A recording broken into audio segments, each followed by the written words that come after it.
Hey guys, let's take a moment to talk about the GTX 1070.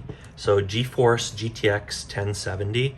Now, this is a card, I've actually had this sitting in my closet for a while. I'm actually going to install this in my Linux workstation in a little bit, so stay tuned for that video. We'll see how that goes. But this came out in 2016, and I actually purchased this back in 2017. And I originally purchased this for mining Ethereum. I built an Ethereum mining rig, and the original plan was to buy 6 of these and have them all installed in the rig. I never got past that point. I got it up and running with a single GPU, and then I ended up scrapping the project eventually. But the reason I picked this is because at the time, this would give me the best or most optimal ROI. So I would be able to pay back the cost of the card and make profit. This would be the optimal choice at the time. That's what I had determined.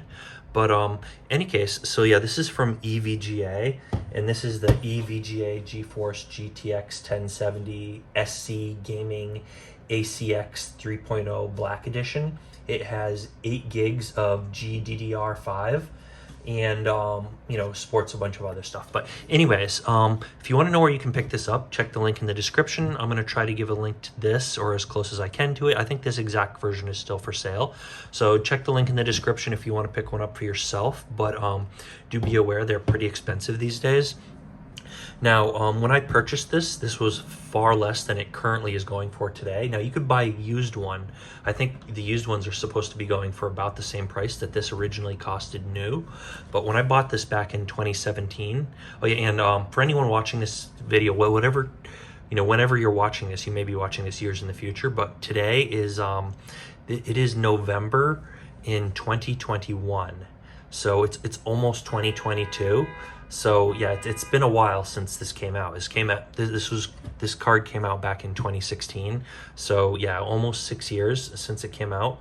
It's been a while, right? So this is an old card, and it was it was moderately, I guess it counts as high end but not enthusiast.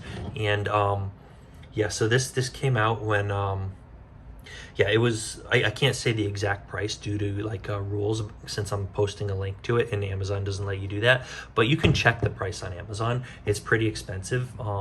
Supposedly you can buy a used one for the same price as this was new, but the new one, if you buy a new one now, it's going to be a whole lot more than it was back in 2017 when I purchased this, which is pretty crazy. Honestly, if you're going to spend that much, you almost may as well get a much newer and much higher end card. So yeah, do shop around and don't just buy this because you think it's going to be cheaper because it's old. Now, I'm not saying this isn't a good deal. It very well may be, but do shop around and compare. Also check the link in the description, or I may have multiple links in there, but we'll see. Yeah, and stay tuned for the next video where I install this. Probably not the next video. I'm putting out a lot of videos, but I do plan on installing this, and I do plan on doing it. I'll probably make a video of that, and I'm also probably going to review everything in my Linux workstation. So I have a Windows gaming machine, which is kind of dated, and I'm going to do another video on that one. But I'm also planning to review potentially all of the hardware in my Linux workstation. Linux workstation is a little bit newer, or a lot newer than my Windows gaming machine, but I built it without a GPU because I just didn't need one at the time. And it's been working great without one, so it only has the onboard GPU. But I think I will benefit from installing this, and I should have enough power to easily support it. So this has just been sitting in my closet kind of getting wasted, so I really may as well install it and see how it works. Yeah, so it comes with the ports, as you can see on the back here. Yeah, so one HDMI and 3 DisplayPort. So I mean, depending on what ports you have, what monitors you have, you could run multiple displays like this. You have an old DVI port. Yeah, so you have those options on here. So yeah, just to kind of talk about the card a little bit. I'm not sure how much else I want to cover about it. I just wanted to do a quick video on this card, and yeah, hopefully someone finds this interesting. I'm not giving any actual advice or guidance or anything in this video, just talking about the card. A lot of times people find this sort of thing interesting, and probably more interesting when I install this in my workstation. So stay tuned for that.